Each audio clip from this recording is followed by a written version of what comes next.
ရှေ့မှာဘာတွေကြက်ရမယ်ကြက်ဖို့တွေဘာပါလဲမေးခွန်းမေးစရာဘာပါလဲဆိုတာပြောထားတယ်နော်အပိုက်ကလေးတစ်ပိုက်ရှိတယ်ခန္ဓာတုတ်ကိုရှေ့ဆက်ရအောင်ရှင်ဗုဒ္ဓဘာသာဝင်သူတော်စင်အပေါင်းတို့ဟာတဲ့ငယ်စဉ်ကလေးဘဝကစပြီးတော့ပရိတ်ကြီး17တုတ်ဆိုတာကိုလေ့လာကြကြက်မှတ်ကြရတယ်တဲ့ပြီးတော့တို့လည်းလေ့လာခဲ့တယ်ကြက်မှတ်ခဲ့တယ်ဆွဲနေအောင်မှတ်မိတဲ့တုတ်တွေလည်းရှိတယ်မမှတ်မိတော့တဲ့တုတ်တွေလည်းရှိတယ်ပြန်ပြီးတော့ကြက်နေရတာပဲပေါ့နော်အန္တရာယ်ကာကွယ်ဖို့ဆိုရင်အဓိကရည်ရွယ်ဟောထားတဲ့တုတ်တန်တွေကိုစုပေါင်းပြီးတော့ပရိတ်ကြီး17တုတ်ကိုမြန်မာနိုင်ငံမှာသင်ယူပြုကြတယ်တဲ့နော်ဒါကသိထားဖို့ပရိတ်ဆိုတဲ့စကားကပရိတ္တဆိုတဲ့ပါဠိကလာတဲ့စကားပရိတ္တဆိုတာဟာပါဠိလိုအနက်ပြန်ရင်မြန်မာလိုအပြန်ပြီးအနက်ပြန်ရင်ကာကွယ်ခြင်းဒီလိုအဓိပ္ပာယ်ရတယ်။ဘာကိုကာကွယ်တာလဲဆိုရင်အန္တရာယ်ကိုကာကွယ်တာ။ဒီအပိုက်ကလေးကို notes ထုတ်ထားပါဒါလေးကိုမေးခွန်းမေးနိုင်ပွဲမေးခွန်းမေးလို့ရတဲ့စကားလေးတွေပါတယ်နော်။ပရိတ်ဆိုတဲ့စကားကပရိတ္တဆိုတဲ့ပါဠိစကားကနေဆင်းသက်လာတယ်။ဒီမှာအတန်ထွက်လေးမတူနော်ပရိတ်ဆိုတဲ့စကားကပရိတ္တဆိုတဲ့ပါဠိစကားကလာတယ်ပရိတ္တဆိုတာဟာကာကွယ်ခြင်းလို့အဓိပ္ပာယ်ရတယ်ဘယ်လိုကာကွယ်တာလဲဘာကိုကာကွယ်တာလဲအန္တရာယ်ကိုကာကွယ်တာနော်ဒီပိုက်ကလေးမှာမေးခွန်းပြုွယ်ရှိတယ်အဲ့တော့ notes ကလေးထုတ်ထားပါလူတွေဟာနေ့စဉ်နဲ့အမျှလောက်ကင်ဆောင်ရွက်နေကြတဲ့အခါမှာကြားဖြတ်ပြီးတော့နှောက်ယှက်ဝင်ရောက်လာတဲ့အန္တရာယ်တွေကိုမှမကာကွယ်နိုင်ဘူးဆိုရင်ဘဝအောင်မြင်မှုအတွက်ကြိုးပမ်းအားထုတ်နိုင်ကြမှာမဟုတ်ဘူးဒါကြောင့်မို့လို့အန္တရာယ်ကင်းအောင်ကြိုးစားကြရမယ်တဲ့နော်လူတွေနေ့စဉ်နဲ့မျှလောက်ကင်ဆောင်ရွက်နေကြတဲ့အခါမှာဘာလုပ်လာလဲကြားဖြတ်ပြီးတော့နှောက်ယှက်ဝင်ရောက်လာတယ်အဲ့ဒီစကားလေးကဘာလဲပေါ်မှာကြက်ခဲ့တယ်ကြားဖြတ်ဝင်လာတဲ့အဖြက်စီးကိုဘာလို့ခေါ်လဲအန္တရာယအန္တရာယ်လို့ခေါ်တယ်နော်ကြားဖြတ်ပြီးတော့ဒီမှာလေဝင်ရောက်နှောက်ယှက်တဲ့အရာကိုအန္တရာယ်လို့ခေါ်တယ်ဒါဆိုရင်ဒီစကားလေးကိုကြည့်လိုက်ကြားဖြတ်ပြီးတော့နှောက်ယှက်ဝင်ရောက်လာရင်ဘာလို့ခေါ်လဲအန္တရာယ်ဒီမှာပြန်ပေါ်ပေးထားပြီလားနော်ဒါဒီစကားနှစ်ခုကအတူတူပဲနော်အဲ့တော့လူတွေဟာနေ့စဉ်နဲ့အမျှလောက်ကင်ဆောင်ရွက်နေကြတဲ့အခါမှာကြားဖြတ်ပြီးတော့နှောက်ယှက်ဝင်ရောက်လာတဲ့အန္တရာယ်တွေကိုမှမကာကွယ်နိုင်ဘူးဆိုရင်ဘဝရဲ့အောင်မြင်မှုအတွက်ကြိုးပမ်းအားထုတ်နိုင်မှာမဟုတ်ဘူးအားနဲ့နှောက်ယှက်တွေကဝင်လာပဲအဲ့တော့အဲ့ဒီနှောက်ယှက်တွေကိုကာကွယ်ရမယ်ဒါကြောင့်မို့လို့အန္တရာယ်ကင်းအောင်ကြိုးစားရမယ်အန္တရာယ်ကင်းအောင်မကြိုးစားနိုင်ဘူးဆိုရင်ဘာဖြစ်နိုင်တယ်လဲဘဝအောင်မြင်မှုအတွက်ကြိုးပမ်းအားထုတ်နိုင်မှာမဟုတ်မေးခွန်းလုပ်လို့ရပြီနော်ခုပဲမေးခွန်းပြောခဲ့ပြီလူတွေနေ့စဉ်နဲ့မျှလောက်ကင်ဆောင်ရွက်နေတဲ့အခါမှာဒီစကားလေးကိုတပည့်တော်ကမထည့်တော့ဘူးဆိုပါတော့လူတွေဟာနေ့စဉ်နဲ့အမျှလောက်ကင်ဆောင်ရွက်နေကြတဲ့အခါမှာအန္တရာယ်တွေကိုမကာကွယ်နိုင်ဘူးဆိုရင်ဘာဖြစ်နိုင်ပါသလဲဘဝအောင်မြင်မှုအတွက်ကြိုးပမ်းအားထုတ်နိုင်မှာမဟုတ်ဘူးဒါဆိုရင်ဘာဖြစ်အောင်ကြိုးစားရမလဲအန္တရာယ်ကင်းအောင်ကြိုးစားရအန္တရာယ်ကင်းအောင်ကြိုးစားရင်ဘာအကျိုးရှိမလဲဘဝအောင်မြင်မှုအတွက်ကြိုးပမ်းအားထုတ်နိုင်တယ်ပေါ့ဒီအချက်ဒီထဲမှာစကားအပြန်အလန်မေးခွန်းထုတ်လို့ရတယ်ပေါ့နော်ဒါလေးကိုစကားလေးကိုပြန်ပြောရင်မှတ်မိအောင်ပြန်ပြောရင်နေ့စဉ်နဲ့အမျှလောက်ကင်ဆောင်ရွက်နေကြတဲ့အခါမှာအန္တရာယ်ကိုအုပ်လိုက်ပြီနော်ပြန်ပြောမယ်နေ့စဉ်နဲ့အမျှလောက်ကင်ဆောင်ရွက်နေကြတဲ့အခါမှာအန္တရာယ်ကြီးကိုမကာကွယ်နိုင်ရင်ဘာဖြစ်တတ်လဲမကာကွယ်နိုင်ဘူးဆိုရင်ဘဝအောင်မြင်မှုအတွက်ကြိုးပမ်းအားထုတ်နိုင်မှာမဟုတ်ပါလို့ဖြေရုံပဲเนาะဒါဆိုရင်ဒီအန္တရာယ်ကိုဘာဖြစ်အောင်ကြိုးစားရမှာလဲကာကွယ်နိုင်အောင်ကြိုးစားရမယ်ဒီအန္တရာယ်ကိုကာကွယ်နိုင်အောင်ကြိုးစားရင်ဘယ်လိုအကျိုးကျေးဇူးရှိမှာလဲခုနစကားပြန်ယူမယ်ဘဝအောင်မြင်မှုအတွက်ကြိုးပမ်းအားထုတ်နိုင်မယ်เนาะဒီစကားလေးဒီဟာလေးကိုကြက်ထားလိုက်ရင်အများကြီးရတယ်မေးခွန်းထုတ်လို့ရတယ်အဲ့တော့အန္တရာယ်ဆိုတာကမြင်ရတဲ့အန္တရာယ်လဲရှိသလို မမြင်ရတဲ့အန္တရာယ်လည်းရှိတယ်တစ်ဖြတ်နေကုန်းလုပ်လို့ရပါတယ်အန္တရာယ်ဘယ်နှမျိုးရှိသလဲ2မျိုးဘာတွေလဲမြင်ရတဲ့အန္တရာယ်ရယ်မမြင်ရတဲ့အန္တရာယ်ဆိုအန္တရာယ်2မျိုးရှိပါတယ်အန္တရာယ်ဆိုတာမြင်ရတဲ့အန္တရာယ်လည်းရှိတယ်မမြင်ရတဲ့အန္တရာယ်လည်းရှိဥပမာမိဖို့ကြောင့်လည်းမိဖို့ဆောင်ထဲကိုဝင်သွားပြီတဲ့မိဖို့ကြောင့်လည်းဝင်သွားပြီတဲ့ကွာလျက်စစ်တွေကင်တော့မယ်ဒါဆိုရင်ကိုဘယ်လိုလေးတွေကာကွယ်ရမလဲအောက်မှာတမန်တလင်းရှိနေဖက်နှက်တွေစီးပါရေဆိုနေလက်ကိုချောင်းတုပ်ပါဆိုတဲ့အန္တရာယ်လေးကိုကာကွယ်မယ်အဲ့ဒီအန္တရာယ်တွေကဒါကိုယ့်ရဲ့မျက်စိနဲ့မြင်ရတဲ့အန္တရာယ်ပေါ့နော်တခြားသောအန္တရာယ်ကတော့မမြင်ရတဲ့အန္တရာယ်ရှိတယ်အဲ့တော့အန္တရာယ်2မျိုးရှိတဲ့အတွက်2မျိုးစလုံးနဲ့ဆိုင်တာခွဲထုတ်ပြီးစဉ်းစားမယ်နော်မြင်ရတဲ့အန္တရာယ်ကိုတော့ကြည့်ပြီးတော့ရှောင်လို့ရတာပေါ့မမြင်ရတဲ့အန္တရာယ်ကြတော့ကိုယ့်ရဲ့မျက်စိနဲ့မမြင်နိုင်သည့်အတွက်ရုပ်တရက်ကြီးလဲစုံတွေ့ရတာဖြစ်သောကြောင့်မရှောင်လွဲနိုင်ကြဘူးအဲ့ဒီအခါမှာအန္တရာယ်နဲ့ကြုံရတယ်အဲ့ဒါတွေကိုကာကွယ်ဖို့အတွက်ဤစနစ်တွေကိုမြတ်စွာဘုရားကမလုပ်ထားလဲဟောထားပါတယ်တဲ့နော်အဲ့တော့အန္တရာယ်2မျိုးရှိတယ်မြင်ရတဲ့အန္တရာယ်ရဲ့မမြင်ရတဲ့အန္တရာယ်ဆိုပြီး2မျိုးရှိတယ်မြင်ရတဲ့အန္တရာယ်ကိုတော့ဘာလုပ်လို့ရလဲကြည့်ပြီးရှောင်လို့ရတယ်မမြင်ရတဲ့အန္တရာယ်ကိုတော့ရုပ်တရက်တွေ့ဆုံရတဲ့အန္တရာယ်ဖြစ်တဲ့အတွက်ကြောင့်မရှောင်လွဲနိုင်ကြပါဘူးဒါကြောင့်မို့လို့အဲ့ဒီမမြင်ရတဲ့အန္တရာယ်ကိုကာကွယ်ဖို့အတွက်ဤစနစ်ကိုမြတ်စွာဘုရားဟောတာဒါဆိုမြတ်စွာဘုရားဟောတဲ့ဤစနစ်သည်မြင်ရတဲ့အန္တရာယ်ကိုကာကွယ်မှာလားမမြင်ရတဲ့အန္တရာယ်ကိုကာကွယ်မှာလားဆိုရင်မမြင်ရတဲ့အန္တရာယ်ကိုကာကွယ်မှာဒီအပိုက်ကလေးကိုခရူးဆိုင်မယ်နော်ပြန်ပြီးတော့နောက်တစ်ခေါက်ပြန်ပြီးဖတ်အောင်မယ်နောက်တစ်ခေါက်ပြန်ဖတ်အောင်မယ်အန္တရာယ်ဆိုတာမြင်ရတဲ့အန္တရာယ်ရှိသလိုမမြင်ရတဲ့အန္တရာယ်လည်းရှိတယ်2မျိုးခွဲလိုက်တော့2မျိုးစလုံးပြန်ပြီးတော့မှတ်တစ်မျိုးစမှတ်မြင်ရတဲ့အန္တရာယ်ဆိုတာကကြည့်လိုက်မျက်စိနဲ့ကြည့်ရင်မြင်နိုင်တော့ကြည့်ပြီးတော့ရှောင်လို့ရတယ်မမြင်ရတဲ့အန္တရာယ်ကြတော့ဒါမမြင်ရတဲ့အကြောင်းပြောပြီကိုမမြင်ရတဲ့အတွက်ကြောင့်သူဟာရုပ်တရက်ဘယ်နေရာကနေဘလို့ဝင်လာမှန်းမသိစုံတွေ့ရတယ်အဲ့ဒီအတွက်လူတွေကမရှောင်လွဲနိုင်မမြင်ရလို့အဲ့ဒီခါမှာအန္တရာယ်တွေနဲ့ကြုံရတယ်ဒါတွေကိုကာကွယ်ဖို့လို့ပြောလိုက်တွေ့တယ်မလားနော်ဒါဆိုရင်မမြင်ရတဲ့အန္တရာယ်ကာကွယ်ဖို့လေအဲ့ဒီမီးစနစ်ကိုမြတ်စွာဘုရားကဟောတာအဲ့တော့အန္တရာယ်ဘယ်နှမျိုးရှိလဲ2မျိုးရှိတယ်မြတ်စွာဘုရားဟောတဲ့အန္တရာယ်ကိုကာကွယ်တဲ့မီးစနစ်ဟာဘာအတွက်ကိုဟောတာလဲမမြင်ရတဲ့အန္တရာယ်တွေကိုရှောင်လွဲနိုင်ဖို့မကြုံစေနိုင်ဖို့မကြုံစေရဖို့အတွက်ကာကွယ်ပေးဖို့အတွက်မီးစနစ်ပါမမြင်ရတဲ့အန္တရာယ်ကိုကာကွယ်ဖို့မြတ်စွာဘုရားကဟောတာเนาะဒါဆိုဒီအပိုက်ကလေးသိပြီဒီပိုက်ထဲမှာလည်းမေးလို့ရတယ်เนาะစာလေးကိုကြည့်နေအောင်လို့ပြန်စီပါစီပြီးတော့ကိုက notes ကလေးထုတ်ပေါ့เนาะဒီကနေ့တဲ့မြတ်စွာဘုရားဟောထားတဲ့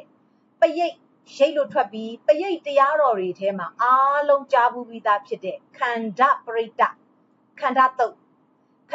ဆိုတာရှိတယ်ဒါလေးကဖယ်လို့ရတယ်အားလုံးကြားဘူးတယ်ခန္ဓာတုတ်ဆိုတာရှိတယ်လေယာကိုင်းကျွန်းလုပ်ငန်းတွေနဲ့အသက်မွေးနေတဲ့တောင်သူလယ်သမားဗုဒ္ဓဘာသာဝင်တွေကတဲ့မွေဆိုးတွေရဲ့အန္တရာယ်ကိုရဲလို့ထွက်ထားတယ်အန္တရာယ်ကိုမကြာခဏကြုံတွေ့ကြရလို့မြန်မာနိုင်ငံအနှံ့ပြားမှာနှစ်စဉ်နဲ့အမျှမွေကြိုက်ခံနေရတယ်အသက်ဆုံးသွားရတဲ့ပုံကိုယ်တွေကလည်းမနည်းဘူးပေါ့နော်လဲတာမဟုတ်မွေဆိုးတွေရဲ့အန္တရာယ်မွေကြိုက်လိုက်ပြီဆိုတအောင်မဲ့မလှုပ်ရှားရဘူးလှုပ်ရှားရရင်ဘယ်လိုဖြစ်လို့လှုပ်ရရင်ဘယ်လိုဖြစ်လို့မလှုပ်အနိုင်အောင်ဒါဘေးနားမှာလူအမြန်လဲရှိနေမှအဲ့ဒီလိုလေးတွေ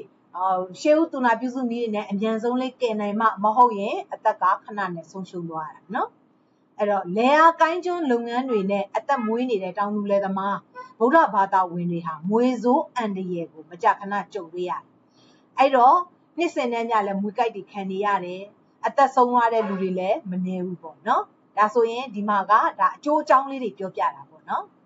အဲ့ဒီလိုမွေးအန္တရာယ်နဲ့ကြုံပြီးအသက်ဆုံးကြရတာမျိုးတွေမဖြစ်အောင်မွေးဆိုတာကကြည့်လိုက်တော့မျက်စိနဲ့မြင်နိုင်တာပေါ့မျက်စိနဲ့မြင်နိုင်တယ်ဒါပေမဲ့သူ့ကိုရှောင်ရှားဖို့ဆိုတဲ့နီလန်လျက်တခုတော့ရှိတယ်မွေးအကောင်ကြီးတော့မျက်စိနဲ့မြင်နိုင်ပေမဲ့ လေယာကိုင်းကျွန်းနေလို့တဲ့အခါမှာလေတွေကြားထဲမှာသူတို့ကတွားတက်တော်ဝါတွေဖြစ်တဲ့အတွက်တခါတလေလဲကျမတို့တွေတောင်လူလေသမားတွေကနှင်းမိသွားတာလည်းရှိမယ်ဒါမှမဟုတ်သူတို့သွားတဲ့လမ်းကြောမှာကိုချီတောက်တွေရောက်နေတာလည်းရှိမယ်အမျိုးမျိုးပုံပေါ့အဲ့တော့သူတို့တွေကတွားတက်တော်ဝါတွေဆိုတော့ကိုကမမြင်နိုင်ဘူးပေါ့နော်အဲ့လိုစက္ခနဲ့ဖြစ်လာတဲ့ရုတ်တရက်ဖြစ်လာတဲ့အန္တရာယ်ပေါ့အဲ့လိုမွေးအန္တရာယ်နဲ့ကြုံပြီးအသက်ဆုံးကြရတာမျိုးတွေမဖြစ်အောင်လို့မြတ်စွာဘုရားရဲ့တရားဓမ္မထဲမှာကာကွယ်တဲ့နည်းစနစ်တွေရှိတယ်တဲ့ဘယ်အန္တရာယ်ကနေကာကွယ်မှာလဲမွေးအန္တရာယ်နဲ့ကြုံပြီးတော့အသက်ဆုံးတာတွေမဖြစ်အောင်ဆိုမွေးအန္တရာယ်ကနေကာကွယ်နိုင်အောင်လို့နော်မွေးအန္တရာယ်နဲ့ကြုံလိုက်ရင်အသက်ဆုံးကြရမျိုးတွေမဖြစ်ရအောင်ဆိုတော့အဓိကမွေးအန္တရာယ်မှကာကွယ်နိုင်အောင်လို့ဆိုတဲ့နည်းစနစ်တွေလည်းရှိတယ်အဲ့တော့ဒါကဒီအထိမှာကျက်เสียပါလားလို့ပြန်ကြည့်မြတ်စွာဘုရားဟောထားတဲ့ပရိတ်တရားတော်တွေထဲမှာအားလုံးကြားဘူးပြီးသားဖြစ်တဲ့ခန္ဓာပရိတ္တခန္ဓာတုတ်ဆိုတာရှိတယ်ဒါသိထားတယ်လေယာကိုင်းကျွန်းလုပ်ငန်းတွေနဲ့အသက်မွေးတဲ့တောင်သူလယ်သမားတွေဗုဒ္ဓဘာသာဝင်တွေကဒီမွေဆိုးအန္တရာယ်ကိုမကြာခဏကြုံတွေ့ကြရတယ်ဒါလည်းတောင်သူလယ်သမားတွေကြုံနေကြတဲ့ကိစ္စမြန်မာနိုင်ငံအနှံ့ပြားမှာနှစ်စဉ်နဲ့အမျှမွေကိုက်တွေခံနေရတယ်အသက်တွေလည်းဆုံးသွားကြတယ်မနေဘူးပေါ့နော်အဲ့ဒီလိုမွေးအန္တရာယ်နဲ့ကြုံပြီးတော့အသက်ဆုံးတာမျိုးတွေမဖြစ်အောင်မြတ်စွာဘုရားရဲ့တရားတော်ထဲမှာအဲ့ဒါတွေကိုကာကွယ်တဲ့နည်းစနစ်တွေရှိတယ်တဲ့ဆိုပြီးပြောထားတယ်အဲ့တော့အဓိကဒါလေးကိုကြည့်ရင်ဒီအောက်ပိုင်းကစကားလေးပေါ့နော်မွေဆိုးအန္တရာယ်ပေါ့ရင်မွေလေးကြတော့ကရင်အန္တရာယ်မရှိဘူးလို့ကြားဘူးတယ်နော်မွေဆိုးအန္တရာယ်နဲ့မကြုံရအောင်မွေဆိုးအန္တရာယ်မှကာကွယ်တဲ့နည်းစနစ်တွေရှိတယ်ဆိုပြီးတော့မြတ်စွာဘုရားဟောတဲ့တရားတော်ကြီးမှာရှိတယ်လို့ပြောတာပေါ့နော်အဲ့တော့ပရိတ်ကြီး17တုတ်ထဲမှာပါတဲ့ခန္ဓာတုတ်ကဒီကနေ့မှတ်သားနာယူကြမယ်အဲ့တော့အဓိကအပြင်ပါလဲမွေဆိုးတွေရဲ့အန္တရာယ်ခန္ဓာတုတ်ရဲ့အဓိက main point နော်မွေဆိုးတွေရဲ့အန္တရာယ်ပြီးရင်အခြားအစိတ်တောက်ရှိတဲ့တတ္တဝါတွေရဲ့အန္တရာယ်နှမျိုးရှိပါပြီဒါတင်မကဘူးဆိုတာကဟာဒီဒါတင်မကဘူးဆိုတာဒါစကားပြောလေးမို့လို့ပေါ့ဆိုတော့နှစ်ချက်ရှိပြီတစ်ချက်ဒီမွေဆိုးများဤအန္တရာယ်စကားပြောကြတော့မွေဆိုးတွေရဲ့အန္တရာယ်စာစီစာကုန်စကားပြေနဲ့ပြန်ရင်မွေဆိုးများဤအန္တရာယ်ဒါတစ်ချက်နောက်တစ်ချက်အခြားသောအစိတ်အတောက်ရှိသောတတ္တဝါများဤအန္တရာယ်ဆိုကင်းနေလဲအစိတ်တောက်ရှိတာပဲเนาะနောက်လောကမှာကြုံတွေ့ရတဲ့အန္တရာယ်မျိုးစုံ၃ချက်ပေါ့မွေဆိုးရဲ့အန္တရာယ်မွေမဟုတ်တဲ့အခြားသောအစိတ်အတောက်ရှိတဲ့တတ္တဝါတွေရဲ့အန္တရာယ်နောက်ထပ်လောကတွင်ကြုံတွေ့ရသောအန္တရာယ်မျိုးစုံချက်၃ချက်ရှိတယ်เนาะအဲ့လိုကာကွယ်ဖို့ပရိတ်တရားကိုရွတ်ဖတ်တရေစေချတာပါတဲ့အဲ့တော့ပရိတ်တရားကိုဘာကြောင့်ရွတ်ဖတ်တရေစေရတာလဲအကြောင်း၃ချက်ရှိပါတယ်ကြက်ထားပါတိတိကျကျကြက်လို့ရတဲ့စကားမို့လို့တိကျစွာကြက်ထားပါမွေဆိုးများဤအန္တရာယ်အခြားအစိတ်တောက်ရှိသောတတ္တဝါများဤအန္တရာယ်လောကတွင်ကြုံတွေ့ရသောအန္တရာယ်မျိုးစုံကိုကာကွယ်ဖို့ပရိတ်တရားများကိုရွတ်ဖတ်တဲ့ဇာခြင်းဖြစ်ပါသည်ဆိုပြီးတော့မေခွန်းမေးရင်မေခွန်းရဲ့အဆုံးကလေးကိုကြည့်ဘယ်လိုမျိုးမေးတာလဲအဲ့ဒီအဆုံးလေးကိုအဝင်ခွင်ကြဖြစ်အောင်ပြန်ဖြေလိုက်အောင်နော်အချက်၃ချက်ကတော့တိတိကျကျပြောရမှာပေါ့အဲ့တော့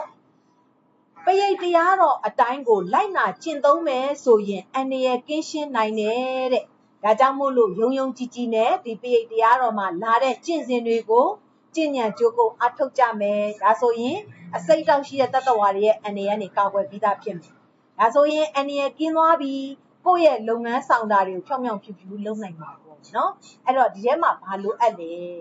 ဒီပရိတ်တရားတော်တွေအန္တရာယ်ကင်းပါတယ်ဆိုတဲ့ပရိတ်တရားတော်တွေမှာရှိတဲ့အတိုင်းကိုလိုက်နာကျင့်သုံးမယ်ဆိုရင်ဘယ်လိုအကျိုးကျေးဇူးရနိုင်မလဲဒါကြောင့်ယုံယုံကြည်ကြည်နဲ့ပရိတ်တရားတော်လာကျင့်စဉ်များကိုကျင့်ဉာဏ်ကြိုးကိုအထောက်ချင်းဖြင့်ဆိုတဲ့အနောက်မှာအစိတ်အတောက်ရှိသောတတ္တဝါများဤအန္တရာယ်မှကာကွယ်ပြီးသားဖြစ်ပါသည်နော်ဒီပရိတ်တရားတော်မှာလာသည့်အတိုင်း လိုက်နာကျင့်သုံးမယ်ဆိုလျင်ကျင့်သုံးကြမည်ဆိုလျင်ဘလို့အကျိုးတရားရှိမှလဲအစိတ်အတောက်ရှိသောတတ္တဝါများဤအန္တရာယ်မှကာကွယ်ပြီးသားဖြစ်ပါသည်ဘယ်လိုလေးဖြေမှာပေါ့နော်ကဲဒါဆိုရင်နည်းနည်းလေးထပ်ဆက်လိုက်မယ်နော်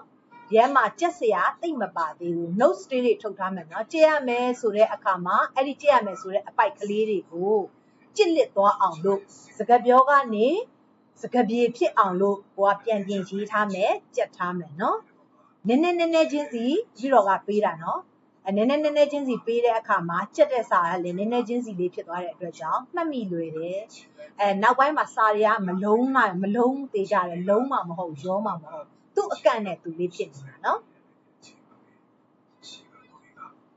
ကဲအဲ့ဒီမှာနောက်ခေါင်းစဉ်ကအဟိရာဇကုလတုတ်တဲ့ခေါင်းစဉ်မမှတ်မိတာအကြောင်းမဟုတ်သေးဘူးနော်ဘာလဲဆိုတာကိုသိဖို့ပဲလိုတယ်ခန္ဓာတုတ်လို့ပရိတ်ကြီး17တုတ်မှာပါရှိတော်လေတဲ့အင်္ဂုတ္တရနိကေမှာကြတော့အဟိရာဇကုလတုတ်လို့ခေါ်တယ်တဲ့ဟောပရိတ်ကြီး17တုတ်တွင်ခန္ဓာတုတ်လို့နာမည်တက်ထားတယ်ပရိတ်ကြီး17တုတ်မှာတော့ခန္ဓာတုတ်လို့နာမည်တက်ထားတယ်အင်္ဂုတ္တရနိကေမှာတော့အဟိရာဇကုလတုတ်လို့နာမည်တက်ထားတယ်နော်ပရိတ်ကြီး17တုတ်မှာခန္ဓာတုတ်အင်္ဂုတ္တရနိကေမှာကြတော့အဟိရာဇကုလတုတ်ဒါကြောင့်မို့လို့ဒါလေးကကြက်တင်တယ်ခန္ဓာတုတ်မှာပရိတ်ကြီး17တုတ်မှာတော့ခန္ဓာတုတ်ဒါတုတ်တန်မှာရှိတာနော်တုတ်တန်ပိုင်းတွင်အန္တရာယ်ကင်းသောမွေဆိုးအန္တရာယ်တွေမှာကင်းသောတုတ်ကိုဘာတုတ်လို့ခေါ်လဲတုတ်တန်ပိုင်းမှာနော်တုတ်တန်မှာမွေဆိုးအန္တရာယ်ကင်းတဲ့တုတ်ကိုဘာလို့ခေါ်လဲဆိုတော့ပရိတ်ကြီး17တုတ်မှာခန္ဓာတုတ်လို့ခေါ်ပါတယ်အင်္ဂုတ္တရနိကေမှာကတော့အဟိရာဇကုလတုတ်လို့ခေါ်ပါတယ်အဲ့တော့အဟိရာဇကုလတုတ်ဆိုတာကသူ့ကိုအနက်ဖွင့်ပေးတော့မယ်အဟိဆိုတာကမွေကိုပြောတယ်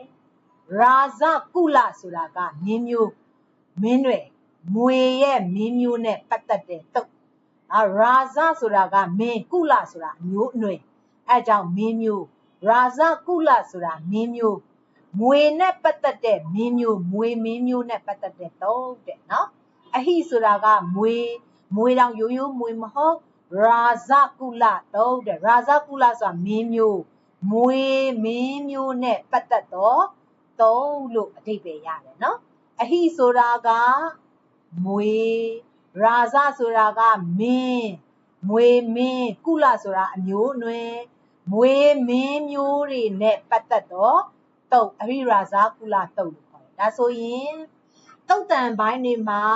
မွေဆိုးများဤအန္တရာယ်ကိုကာကွယ်တဲ့တုတ်ဒီတုတ်များကိုမြည်တော့အမည်နာမှာရှိတယ်လေဆိုရင်တုတ်တန်တွေမှာဒါတွေကုန်တုတ်တန်ပိုင်းတွေမှာပဲเนาะတုတ်တန်များတွင်ပရိတ်ကြီး17တုတ်၌မေခွန်းလေးကိုကောက်လိုက်တာပေါ့တုတ်တန်များတွင်မွေဆိုးများဤအန္တရာယ်ကိုကာကွယ်နိုင်တော့တုတ်များဤအမည်ကပရိတ်ကြီး17တုတ်မှာခန္ဓာတုတ်ဟုအမည်ရှိပြီးတော့အင်္ဂုတ္တရနိကေတွင်အဟိရာဇကုလတုတ်ဟုအမည်ရှိပါသည်အဟိရာဇကုလတုတ်ဆိုတာဘာကိုပြောတာပါလဲဒါကြည့်ရမှာနော်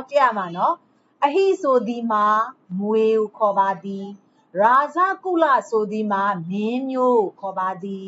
ထို့ကြောင့်မွေမင်းမျိုးနှင့်ပတ်သက်သောတုတ်ဟုဆိုလိုပါသည်ဒါအပိုက်တစ်ပိုက်လုံးကုန်ကြက်ထားမယ်နော်အကုန်ကြက်ထားမယ်ဒါပါလို့တယ်ဟာဒီပါဠိကြီးကိုအနက်ဖွင့်ရဖို့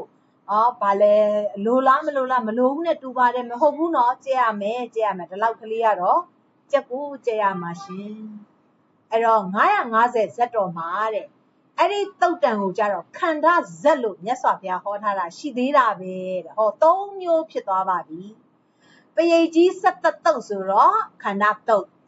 950ဇက်တော်မှာကြတော့ခန္ဓာဇက်အင်္ဂုတ္တရနိကေမှာကြတော့အဟိရာဇကုလတုတ်နော်3မျိုးဖြစ်သွားပြီအဲ့တော့ကျင့်စဉ်ကတော့အတူတူပါပဲတဲ့ဒီစကားကိုဖယ်လိုက်ပြီးနော်ကျင့်စဉ်ကတူတယ်လို့သိထားမယ်အစိတ်အတောက်ရှိတဲ့မွေများကိုက်လို့ရှိရင်ဒါမှမဟုတ်အဲ့ဒီမွေတွေအကိုက်မခံရအောင်မဖြစ်ခင်ကတည်းကကြိုတင်ပါနော်ကိုက်လို့ရှိရင်ဆိုတာဖြစ်သွားပြီးပြီမကိုက်ခင်မှာကြိုတင်ကာကွယ်ဖို့တော့နောက်မွေကိုက်တော်လဲပဲကိုက်တော့ကိုက်ပြီးသွားပြီဒါပေမဲ့အစိတ်မတက်ရအောင်လို့ခန္ဓာတုတ်ကိုရွတ်ဖတ်တရေစေရခန္ဓာတုတ်ကိုအဘယ်သို့သော အကြောင်းများကြောင့်ရွတ်ဖတ်တဲ့စင်မှာလေခန္ဓာတုတ်ကိုအစိတ်တောက်ရှိသောမွေများကိုက်မိခဲ့ရင်သို့မဟုတ်မွေများအကိုက်မခံရစေရအောင်အကိုက်မခံရအောင်၎င်းအစိတ်တောက်ရှိသောမွေတွေကိုက်မိခဲ့လျင်တော့၎င်းလေးနဲ့ဆက်သွားတာပေါ့နော်ကိုယ့်ဘာကိုစာစီလိုက်နော်တပည့်တော်က၎င်းလို့ပြောရင်၎င်းလိုင်းဆိုင်နော်ကိုဘယ်လိုလုပ်ရင်ကောင်းမလဲအချက်လေးတွေကြည့်အချက်က2ချက်3ချက်ရှိသွားပြီနော်ပြန်ပြောမယ်ခန္ဓာတုတ်ကိုရွတ်ဖတ်တဲ့စေရမယ်ဘလို့အခြေအနေပေါ့ဘလို့အခြေအနေမျိုးတွေမှာရွတ်ဖတ်တဲ့စေမလဲအခြေအနေမျိုးတွေမကြုံရအောင်လို့ရွတ်ဖတ်တဲ့စေမလဲဆိုရင်အစိတ်အတောက်ရှိတဲ့မွေတွေကိုက်မိခဲ့လျင်တော့၎င်းမွေတွေအကိုက်မခံရစေရန်တော့၎င်းမွေကိုက်ခံရတော့လဲအစိတ်မတက်ရအောင်တော့၎င်းခန္ဓာတုတ်များကိုရွတ်ဖတ်တဲ့စေရပါမယ်ဒီလိုအကြောင်းတရားတွေကြောင့်ဒီလိုအချက်လက်တွေကြောင့်ခန္ဓာတုတ်ကိုရွတ်ဖတ်တဲ့စေရမှာနောက်ပြီးတော့ကြက်ထားမယ်နော်အဲ့ဒီကအချက်3ချက်ရှိတယ် gist လေးထုတ်ပါခုနကတုတ်တန်ပိုင်းနေမှာခန္ဓာတုတ်မွေဆိုးတွေရဲ့အန္တရာယ်ကိုကာကွယ်တဲ့တုတ်ကလေးခန္ဓာမွေဆိုးတွေကိုအန္တရာယ်ကာကွယ်တဲ့အန္တရာယ်ကိုကာကွယ်တဲ့အကြောင်းမွေဆိုးတွေရဲ့အန္တရာယ်ကိုကာကွယ်တဲ့အကြောင်းကိုအမည်နာမတွေနဲ့ဖော်ပြပါဆိုရယ်နောက်ကာကွယ်တဲ့ဘေးအန္တရာယ်ကင်းတဲ့အရာတွေကိုအမည်နာမဖော်ပါဆိုဒါလေးတွေဖော်မယ်3မျိုးရှိတယ်နော်စကားတဖြည်းဖြည်းနဲ့မြန်ချင်လာတယ်အဲ့တော့ရွတ်ဖတ်တဲ့စဲမယ်ရွတ်ဖတ်တဲ့စဲပြီးကိုရွတ်ဖတ်လိုက်တဲ့အဲ့ဒီဒီခန္ဓာတုတ်မှာပါတဲ့တရားတော်တွေမြတ်စွာဘုရားဟောတဲ့တရားတော်တွေအတိုင်းကိုလဲလိုက်နာကျင့်သုံးမယ်ဆိုရင်မွေအန္တရာယ်ကိုတခြားအန္တရာယ်ဆိုတာပေါ်မှာ3မျိုးတောင်ပြခဲ့တယ်နော်မွေဆိုးအန္တရာယ်ရဲ့တခြားသောမွေမဟုတ်တဲ့အစိတ်တောက်ရှိတဲ့တတ္တဝါတွေရဲ့နောက်ထပ်တခြားသောဘေးအန္တရာယ်တွေနော်အဲ့တော့တခြားသောအန္တရာယ်ကိုလည်းကာကွယ်နိုင်မယ်လိုက်နာကျင့်သုံးရအောင်မယ်နော်အလွန်ကိုမှအစွမ်းထက်တယ်လို့မြတ်စွာဘုရားဟောထားတယ်မြတ်စွာဘုရားအယံကိုအစွမ်းထပ်ပါတယ်လို့ဟောပြီးသွားပြီနော်ဒါကြောင့်မို့လို့ဒီတုတ်နဲ့ပတ်သက်ပြီးတော့အမွှန်းဂါထာကနေစမယ်တဲ့ဒါလေးကအမွှန်းပါရှင်အမွှန်းပါအမွှန်းဂါထာလေးအမွှန်းကိုဥယောဇဉ်လို့လည်းခေါ်တယ်ပါဠိလိုဥတဝေထိုရပ်ပလက်ရပ်ပင်ရေးချရော့ဇာကွယ်ရေးညာလေးသက်စဉ်ဥယောဇဉ်လို့လည်းခေါ်တယ်နော်အဲ့တော့ခန္ဓာတုတ်နဲ့ပတ်သက်ပြီးဒါဒီဥယောဇဉ်အမွှန်းဂါထာကြီးပါဆိုတာသိထားမယ်ဒါလေးကိုနောက်တော့ဒီမှာထပ်ဆက်မယ်နော်ဒါဆိုရင်မှတ်စုကိုယ့်ရဲ့မှတ်စုထုတ်ဆရာရှိကထုတ်ထားပါဆရာတော်ကြီးကဟောတာကစကားပြောနဲ့ဟောထားတယ်မိမိကစကားပြေနဲ့ပြန်ပြီးတော့ရေးထားမယ်စကားလေးကိုကြစ်လက်အောင်လဲဖန်တီးထားမယ်စကားမထက်အောင်လဲစဉ်းစားထားမယ်နော်ရေးထားမယ်ပေါ့အဲ့ထဲမှာအချက်လက်က3ချက်ရှိတာတွေပဲနော်3ချက်လေးတွေများတယ်နော်ဒါဆိုရက်လိုက်ပါပြီ